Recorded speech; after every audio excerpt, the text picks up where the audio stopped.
Boombox. Las noticias del mediodía en Mañanas Blue.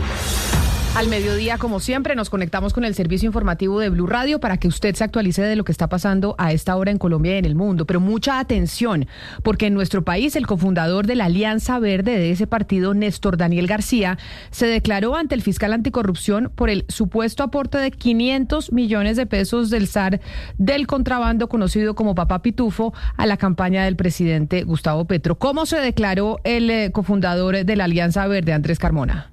Ante el despacho del fiscal anticorrupción, Elkin Ardila Espinosa, llegó en la mañana de este martes el cofundador y exsecretario general del Partido Verde, Néstor Daniel García Colorado, para presentar su versión sobre el intento del zar del contrabando, Diego Marín, conocido como Papá Pitufo, de ingresar dineros a la campaña presidencial de Gustavo Petro en 2022. García Colorado debió responder acerca de la gestión que realizó de la reunión entre Xavier Vendrell y Pitufo en la casa de este último en el sector de Guaymaral, y en donde presuntamente el contrabandista habría entregado 500 millones de pesos que, según la campaña y el propio presidente de la República, fueron devueltos. El estratega y consultor en políticas públicas debió responder también por cuenta de los señalamientos del director de la Unidad Nacional de Protección, Augusto Rodríguez, y del propio presidente Petro, de que García habría gestionado una reunión con empresarios de San Andresito en los que también habría participado Marín Buitrago, y que sería allí donde se habría dado el encuentro entre Petro y el contrabandista. Finalmente, García deberá ratificar si él se quedó con 50 millones de pesos de los entregados por Marín, según las versiones de Vendrell y Rodríguez, a pesar de que este lo negó categóricamente en la entrevista concedida a Blue Radio. Cabe recordar que estas diligencias hacen parte de las investigaciones que adelanta el fiscal Ardila Espinosa por presuntas irregularidades e ilegalidades en la financiación de la campaña. Incluso la semana pasada, el fiscal entrevistó al coronel William Castellanos, ex jefe de seguridad de Petro, y quien lo acompañó a un recorrido en Buenaventura en una avioneta que resultó ligada al contrabandista. Cambiamos de tema, seguimos muy atentos a la situación en la vía Bogotá-Girardot en el sector del Boquerón. A esta hora las autoridades se reúnen con los manifestantes, muchos de ellos firmantes de paz, para buscar una solución a sus peticiones y normalizar el tránsito en esta importante vía nacional. Felipe García. Hola, pues continúa la apertura en la vía Bogotá-Girardot. Los manifestantes desde hace un par de horas permitieron el paso en la vía en los dos sentidos, exactamente en el kilómetro 42 del sector Boquerón por 2 horas. Se van a reunir con las autoridades en una mesa de concertación para intentar llegar a un acuerdo para reabrir la vía en su totalidad. Sin embargo, de no darse este acuerdo, ya hay un anuncio de que van a volver a bloquear. Sobre esta situación en la vía se pronunció hace un momento el coronel Jonathan Sandoval, jefe de la seccional de tránsito y transporte de Cundinamarca. Se logró mediar con la comunidad, con los manifestantes, los cuales de manera voluntaria permitieron el paso de los vehículos en ambos sentidos desde las 8:40 aproximadamente. Importante también resaltar que, según manifestó un líder de los manifestantes, tienen una mesa de trabajo, una reunión a las 2 de la tarde, acá en el sitio del bloqueo. Más de 20 kilómetros de afectación se registraban esta mañana tras un día entero de cierres, cientos de vehículos, sobre todo de carga, estancados en medio del trancón. Sin embargo, a esta hora la movilidad está habilitada hasta tanto no se den conclusiones de esta reunión. Y la Fundación Santa Fe en la capital confirmó que el presidente Gustavo Petro estuvo en sus instalaciones visitando a su hija Antolena Petro por una virosis. Esta información fue publicada por petición del propio presidente. Caterina Ávila. Por solicitud del presidente Gustavo Petro, la Fundación Santa Fe de Bogotá informó que el pasado sábado 15 de febrero el mandatario visitó a su hija Antonella Petro en sus instalaciones. La clínica agregó que su misión es atender a las comunidades manteniendo una posición neutral, sin afiliaciones políticas y garantizando la confidencialidad de los pacientes. A través de este comunicado, el hospital confirmó además que el presidente Petro no ha estado hospitalizado recientemente en la institución. Esto a propósito de las versiones que circularon en redes sociales respecto a su salud. Cabe mencionar que el mandatario, a través de su cuenta de X, se pronunció sobre este tema, asegurando que visitó a su hija después de llegar de su viaje por Medio Oriente porque ella fue internada por una virosis. El presidente escribió, abro comillas, sí, mi hija tuvo que hospitalizarse por recomendación médica por una virosis, no significa más que tuvo un virus y que su papá tiene derecho, después de venir de los países arábicos, de visitarla. ¿De dónde sale entonces que estaba en una UCI por sobredosis y que había muerto? Cierro comillas.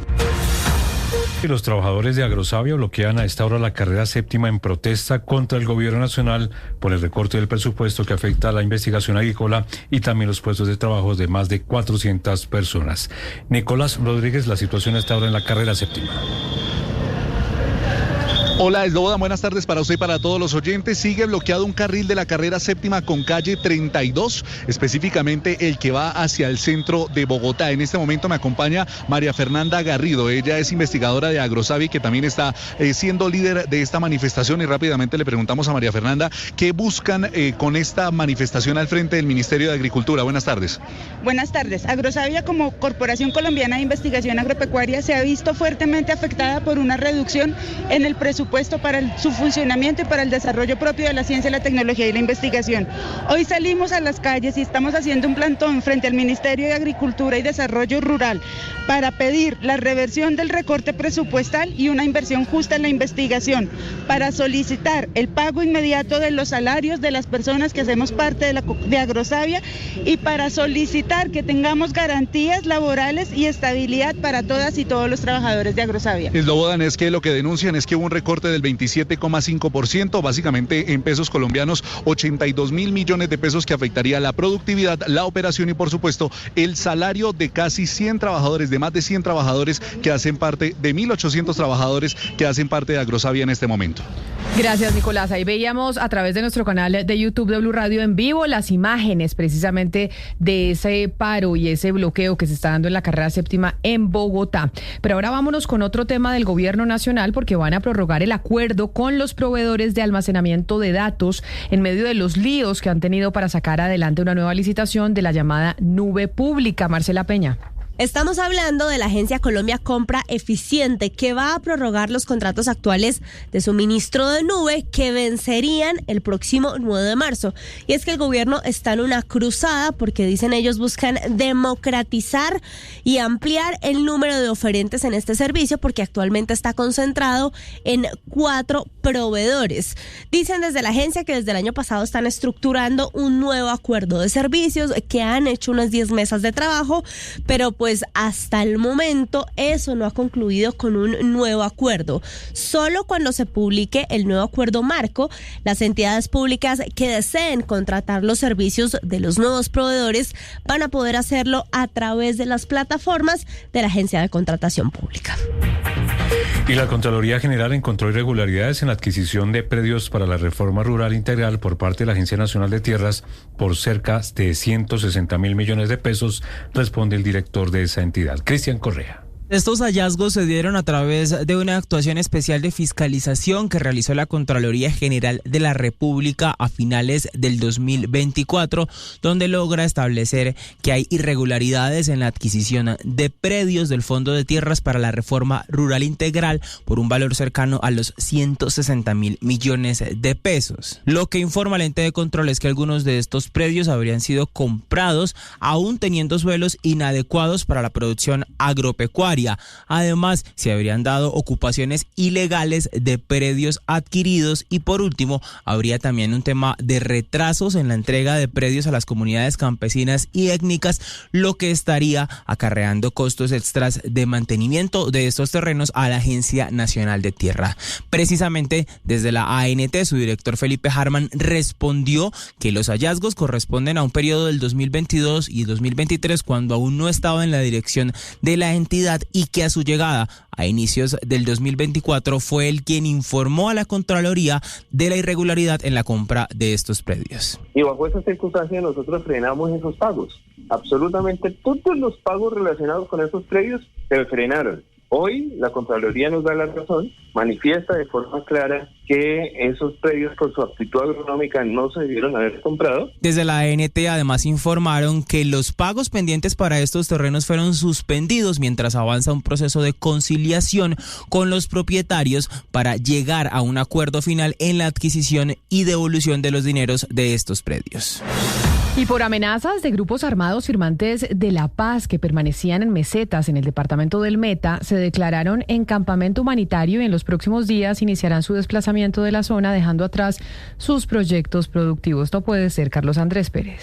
La situación de orden público en el sur del Meta, donde las disidencias de las FARC sostienen una guerra sin tregua por el control del territorio, obligó al desplazamiento forzado de los firmantes de paz del área de reincorporación Simón Trinidad en el municipio de Mesetas Meta. En un comunicado de prensa, los excombatientes aseguran que como población firmante, junto a sus familias, están siendo sometidos al desplazamiento forzado, situación que los obliga a enfrentar la incertidumbre, la pérdida de sus hogares y la ruptura de los vínculos comunitarios. A partir de hoy, las 24 familias firmantes que permanecen en esta zona se declararon en campamento humanitario y desde el 25 de febrero iniciarán el desplazamiento a otro lugar, donde deberán reiniciar sus proyectos productivos y la búsqueda de la paz en la que aún creen.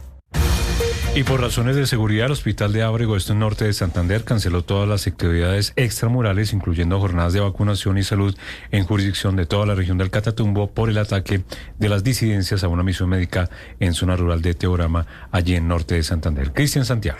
Ante la situación presentada con la misión médica en la vereda Piedras de Moler del municipio de Teorama el día anterior, que quedó en medio del fuego cruzado entre el Ejército Nacional y la guerrilla del ELN, y además les impidieron ingresar a la zona para evacuar heridos, y una de las ambulancias resultó impactada, la S noroccidental del municipio de Ábrego, a la que pertenece esta misión médica, ha emitido un comunicado a la opinión pública. Básicamente han dicho que suspenden de manera temporal todas las acciones extramurales, incluyendo jornadas de salud, vacunación y otras actividades similares en todo el territorio.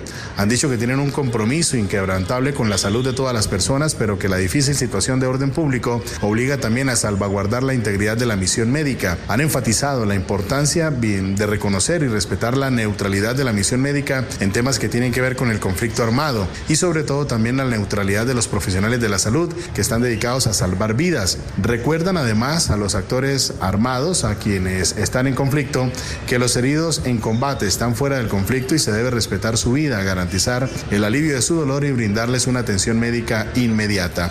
Hacen un llamado a las partes involucradas a respetar la integridad y la labor humanitaria de la misión médica. Es una noticia que se toma la atención a esta hora de la mañana y que ha generado distintas opiniones y reacciones por esta decisión de cancelar actividades extramurales, precisamente por temas de orden público en el territorio, en el Catatumbo, recordando que esta empresa social del Estado, brinda servicios médicos a poblaciones como Teorama, Convención, El Carmen y el municipio de Ábrego. La noticia internacional. En el mundo, el secretario de Estado norteamericano Marco Rubio aseguró que tanto Ucrania como Europa estarán representadas en las negociaciones de alto al fuego, pero que Rusia será también indispensable. Marco Rubio hizo estas declaraciones tras una primera reunión en Riad, esto es en Arabia, entre las delegaciones de Moscú y Washington para tratar el futuro de Ucrania. En el encuentro de 5 horas de duración, ambas partes acordaron nombrar equipos de alto nivel para las negociaciones lo antes posible. Por su parte, el ministro de Exteriores ruso, Sergei Lavrov, ha asegurado que ambos países acordaron restablecer las misiones diplomáticas conjuntas. Tras esta primera fase de normalización de relaciones, llegaría una segunda etapa para las negociaciones de alto nivel en las que eventualmente darán entrada a Ucrania y a Europa. No acordaron todavía un encuentro entre Trump y Putin. La tercera fase se centrará en identificar oportunidades en la posguerra para la colaboración de Estados Unidos y Rusia en el ámbito geopolítico, pero también económico y diplomático. Y todo esto visto a lo lejos por el presidente ucraniano Volodymyr Zelensky, quien pidió conversaciones justas que incluyan a la Unión Europea, al Reino Unido y Turquía, y que no va a reconocer ningún resultado de estos contactos que afecte a Ucrania. Ninguna negociación sobre el futuro de Ucrania sin Ucrania, dijo Zelensky.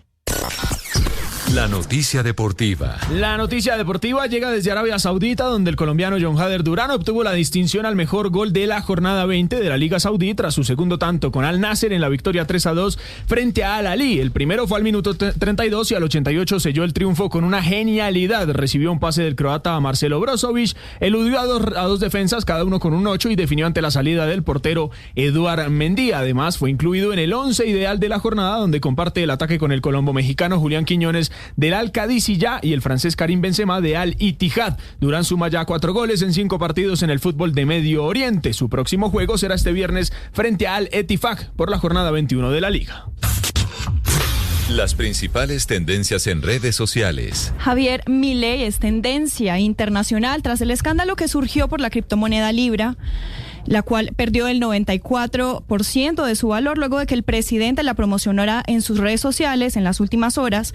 El mandatario negó haber promocionado la criptomoneda, cuyo auge y derrumbe causa un escándalo político en Argentina y es objeto de numerosas denuncias por estafa. Además, se filtró un video en el que no logra responder preguntas al respecto en una emisión en vivo en ese país. El mandatario se enfrenta a un posible juicio político y a demandas ante la justicia argentina y estadounidense por el que sería el mayor fraude de cripto de Latinoamérica. Boombox.